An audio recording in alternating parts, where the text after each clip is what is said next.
Inspiring interviews with today's top landlords. This is the Rental Income Podcast. And now, Dan Lane. Walter, you were 54 when you bought your first rental property. What held you back from buying something sooner?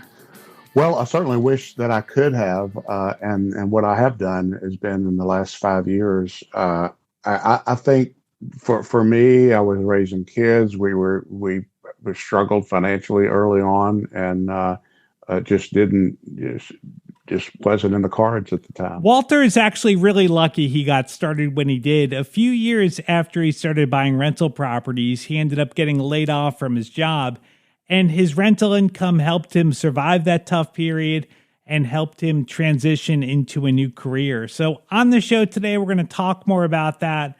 We'll take a look at his portfolio. We'll take a look at a couple of his deals. We'll figure out what he's been buying. We'll take a look at his numbers. And Walter is actually going to help me. I've got an applicant for one of my rentals, and I'm on the fence about it. So I'm going to talk through it with Walter and figure out if this is someone that I should be renting to or not. Joining us on the show today from Memphis, Tennessee is Walter Jones. We'll take a really quick break to thank our sponsors. We'll come right back and we'll talk to Walter. We're all investing in rental properties to make money, but you don't want to make money and then turn around and give it all right back to the government. The best way to maximize the money you keep is by lowering your taxes. And you want to make sure you're working with a CPA that really understands the complexity of how real estate taxes work. I'd recommend that you reach out to the investor-friendly-cpa.com. You may remember Assis. He's been on the podcast a couple of times. He's a real estate investor, and he does more than just prepare your taxes. He'll strategize with you, he'll set up a tax plan, and he'll make sure that you get every single deduction that you're legally entitled to. If you want to learn more, reach out to Assis at investorfriendlycpa.com. That's investorfriendlycpa.com. It's a lot of work to find a really good rental property, and when you actually find that property, you want to make sure you're working with a lender that can get that loan closed. The lender that I recommend is Chaley Ridge from Ridge Lending Group. She's a nationwide lender, and her specialty is helping investors finance rental properties. She has a ton of loan programs, and she can find something customized to you for your situation. If you want to find out more or you're ready to get started today, just go to ridgelendinggroup.com. That's RIDGE lendinggroup.com. NMLS 42056. Rental Income Podcast. Walter, let's start things off with you kind of walking through how you built your portfolio. Well, 5 years ago this month, I bought a fourplex, and at the time I had a W-2 job, pretty good paying W-2 job, and I was able to get a fourplex using my FHA 3.5% down payment. And so I bought it 5 years ago this month and lived in it for 2 years. And while the first couple of years of having W-2 employment, I was able to add a second property in the same year, a duplex, and then a duplex the following year, a single family the following year I moved, and then a single family in the following year, which is right as COVID was in full force. And then last year I bought 3 more. Okay, so you were basically buying one property a year, and then in the last year you've kind of stepped it up a little bit.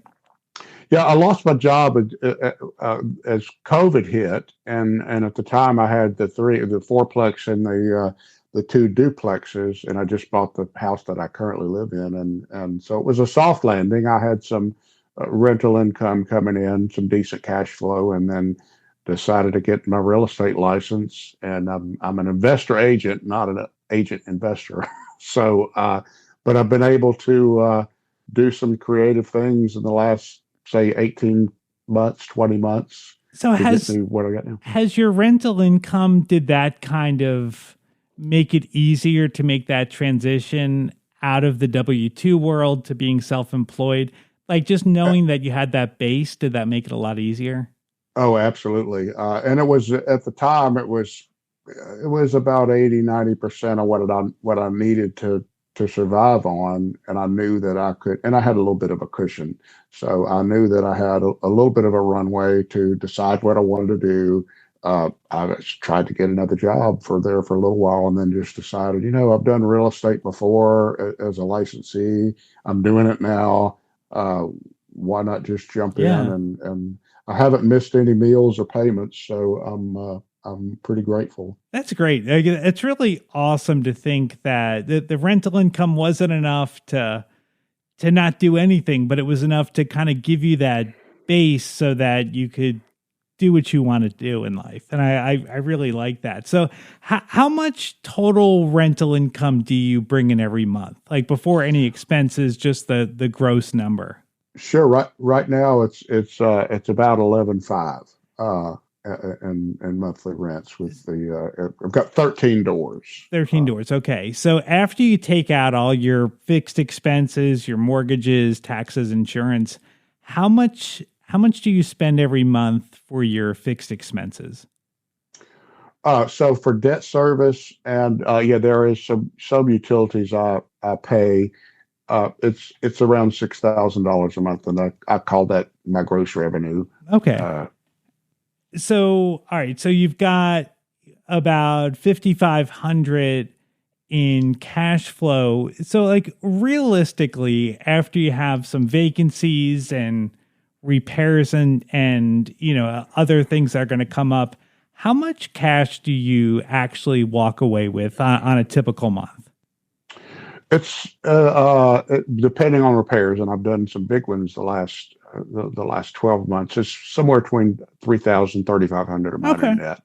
Okay, that's great. That's great. So you've been doing this for 5 years, and you mentioned at the beginning that you, when you were younger, you were busy. You had a young family, and you wanted to invest, but you just didn't have the time and the money. Knowing what you know now, do you wish that you had started when you were younger? Oh, absolutely, without a doubt. Yeah. And I did have, and I went through a bankruptcy, a Chapter 7 bankruptcy to a failed business that I had, and had my license at the time. This was 15 years ago now, and just really even looking back then, my belief is way bigger now. And even back then, I was again trying to survive, and just didn't see that I could participate in the industry the way that I see that now.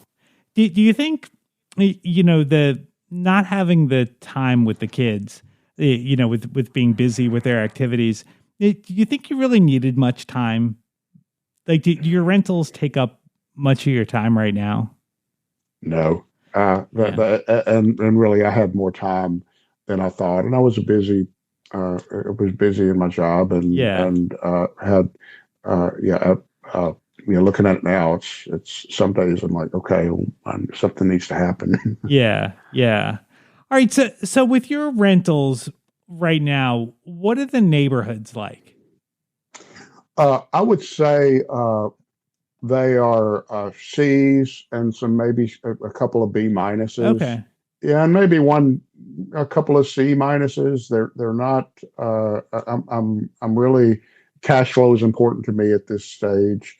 I like the idea of getting into the nicer properties, but I also understand you're going to give up some cash flow. Mm-hmm. Would you live in your properties if you had to?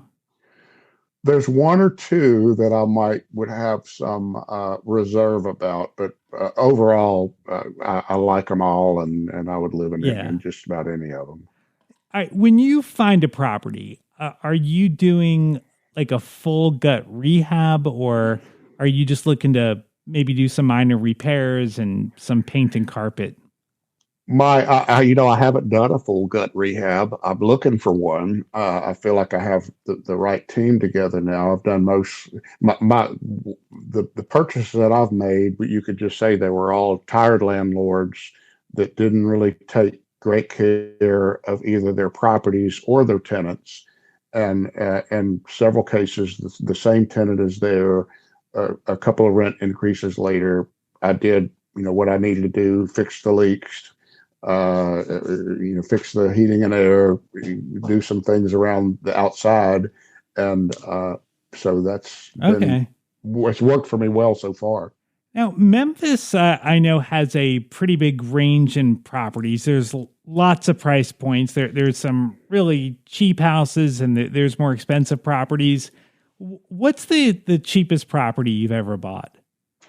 Oh, wow. The one I bought it from an individual through a Facebook wholesaling group, and I paid 20,000 for it. Wow, And God, it was, yeah, and this, that was in a decent neighborhood. not entirely, but it's been a good purchase for me. The person that I bought it from was divesting of his Memphis properties, and this was his last one. He had bought it. He had redeemed it before it went to the tax sale, and went to the owner and said, "Hey, your property's about to go to tax sale. I can help you avoid that." And so he paid the taxes, got the deed, and then she is in her 70s and lived in the house since she was 4 years old, and so she's still there now. Did that property need a lot of work? I immediately put a new roof on it and did a few. We had some issues with plumbing, and I did some work to her central heat, and it's still. I'm all in right now, somewhere around 28,000, and it needs it needs some work, but she's there and happy and paying rent, and it's been a good So property. you've been all in for about 28,000, and how much is it rented for? 700, Seven and hundred. Wow, that's a great return. And so, did you buy that with cash? I did. It was my only full cash purchase, and it was different in that we signed the paperwork at his kitchen table. I went down to the courthouse and registered the deed.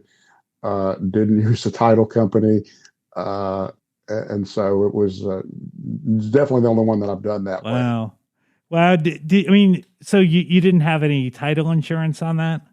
There's no title insurance Wow, on it, so that, I may have to. that would We did do it. yeah, like that would make me really nervous. Like not having a title company and doing it kind of off the books like that. But I guess that made sense at the time. So with that property, if you were to sell it today, how much do you think you could sell it for? I think I could get between 70 and 90 for it. Wow. Okay. Yeah. So is that typical for the properties that you've bought? Like what's the range in dollar amount for the properties you've bought? I would say low of this one would obviously be the low for sure. Hmm. But I would say most of them would be in the 80 to 120 range, a couple over that Okay. and a couple under that. The other thing that you do is you don't charge late fees if someone's late. Why not?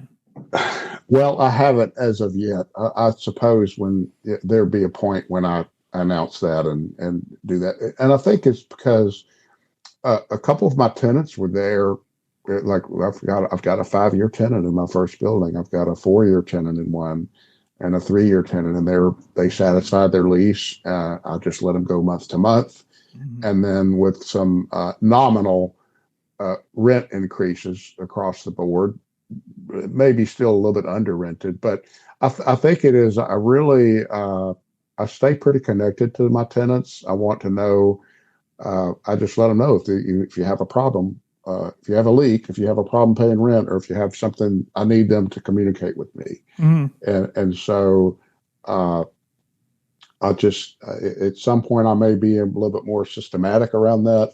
But for now, it works. That I haven't had to evict anybody, so Do you it's find that worked. tenants take advantage of that? Because I always like the kind of the threat of the late fee that tenants know that so for my properties rent is late after the 5th, so like they know if they pay on the 6th they're gonna have to pay the late fee, so I think that encourages them to try to pay by the due date. Well, and let me say that I don't announce that I don't Okay. charge late fees. I mean, it's not it's not it's in their lease that I can charge a Okay. late fee after the fifth, and it just so happens that 90% of the time, if not more, everything is paid by the fifth, and sometimes Okay. before the But first. so if they come to you and say, "Hey, I had some car problems this month. Can I pay on the 15th when I get paid?" You'll just work with them on that. Sure, yeah, as long as Okay. they're communicating with me, yes. Sure. Okay. All right. And then the other thing that you're doing is, so you want your tenants to be, comfortable with the internet and doing things online. So you do all of your leases online. Yes, everything is electronic, and I can make adjustments to that, specific to a property. Uh, and yeah, so it's all done. Do background check. They pay a $55 background and credit check. I get the results. There was one instance where there was her credit didn't meet my requirement, which I like to see it, in the 600s, and was had a pretty legitimate reason for the way that it was, and so we agreed to a little bit higher deposit. And then one of the things I liked about Avail too is they I think they pay a little bit of an extra fee, but it reports that on time payment Mm-hmm. to the credit bureaus, and so she's been there for 2 years now, and uh, happy there, and I'm apparently has rebuilt her credit. She hasn't been late, so Do you have a minimum credit score that you're looking for? I like to see 600. Okay. Yeah, I like to see 600. You know, You get let me ask you this. I actually got an application for a property that we're renting right now the other day. And I was really kind of on the fence about this applicant. Let me tell you the details and tell me what you would do if you would rent to him. 'Cause I'm really on the fence here. But okay. so the guy had a 624 credit score, which isn't bad, but he didn't have any evictions. He had good income. The income was actually really good. He was like 6 times the rent amount, and 3 times the rent amount is kind of my minimum. But what really concerned me is looking through his credit report. He had a ton of late payments. Like everything was late. Like he wasn't paying anything on time, and that kind of made me nervous that if he's not paying his other bills on time, why is he going to pay the rent on time? So do you think that's something I should be concerned with, or would you rent to him? Well, I definitely would have that conversation, uh, and then I think to me, just let me. What I would want to see is some stable work history. It sounds like the current income is good, but I might would look at that and say, okay, well you're late all the time, but you also change jobs every year, and maybe if they had Right. maybe I might would weigh that against some other stability. I think that's what I would want to see. Is I would Yeah. want to see some stability in other areas. I'm gonna let him know. He might not know how much that is affecting him. Right. Right. Right. Okay. Yeah.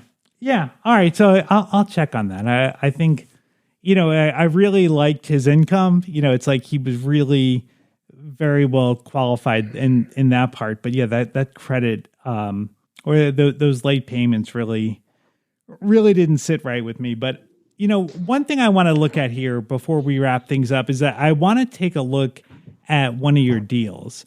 Okay. So let's take a look. Maybe can you pick out one of your deals and maybe we can walk through it real quick?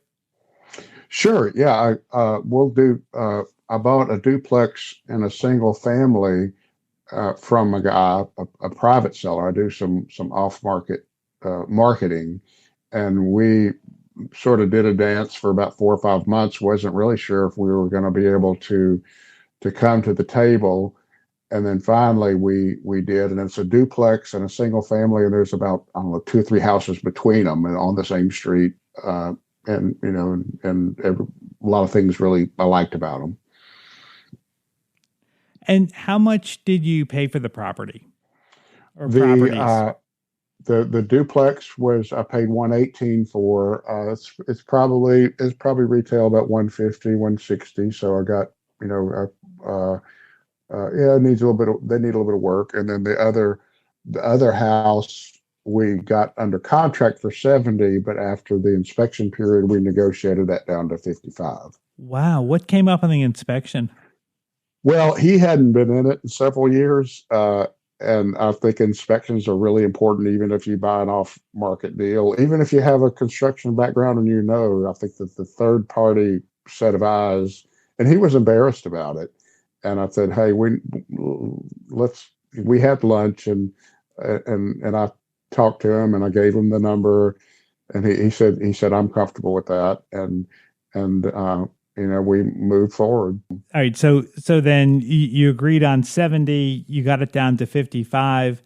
And did that property, I guess it sounds like you had to put some money into fixing it up. No, not yet. Well, actually, our place is washer and dryer, and I've done some just a few light things, uh, and the seller had just raised the rents on the duplex and this one, and he probably raised the rent a little higher than what I would have, but I'm grateful for that. So yeah, I'm getting $1,200 a month in rent on that property. $1,200 a month. Wow. So $1,200 a month. You paid 55. How did you finance that? Well, that one I did with a hard money loan because Okay. it didn't meet some of the criteria. It's a 12% loan that he didn't charge me any upfront points, fees, and he was someone that I knew in the business, and so there was a little bit of a relationship there. But when we financed it, he said I have 79,000 to loan, and that's what I want to loan, no more, no less. And so I got that. So I borrowed. So I paid 55. And I've got 79 in it, but I got a $23,000 check at closing. Wow. And it still cash flows. So Wow. So he wanted to lend you 79, even though you were only buying the property for 55. well, he was doing it through a self-directed Okay. retirement account, and so that's how much he had. Wow. So of course, what he did wanted to what did you do with that money? the money in the bank is good. Yeah. Even if Yep. it's just a little, you have some, I've had some tree work done recently. Right. Okay. So how much is your payment every month? Your hard money payment on that property? It's $790 a month, Okay. interest only, Okay. and it's just a little over about $113 in taxes and insurance Okay. a month, and so my net taxes, insurance, and payment is 903. So I'm getting 300. Okay. So you've $300 profit before any repairs or vacancy or whatever. But yeah, that's great. That's really good. If you're interested in learning more about investing in Memphis, or you want to reach out to Walter, he is a full-time realtor, very knowledgeable on the market, and he would be more than happy to talk to you. I've got his contact information on the website. You can find it at rentalincomepodcast.com/episode 407. I'd like to thank our sponsor today for making this episode possible. It's Chaley Ridge from Ridge Lending Group. Chaley is a nationwide lender, and her specialty is helping investors finance rental properties. She has a ton of different loan programs. She's got adjustable rate mortgages. She's got interest-only mortgages. If you're looking for a way to get your payment down, those are some really good options to look at. Of course, she's got traditional 30-year fixed. Basically, Chaley can find something that'll work for you in your situation. If you want to find out more, or you want to set up a time to talk to Chaley personally, you can reach out to her at ridgelendinggroup.com. That's RIDGE lendinggroup.com, NMLS 42056. Thank you so much for checking out the podcast today. I'll be back with a regular interview next Tuesday. My name is Dan Lane, and this has been the Rental Income Podcast.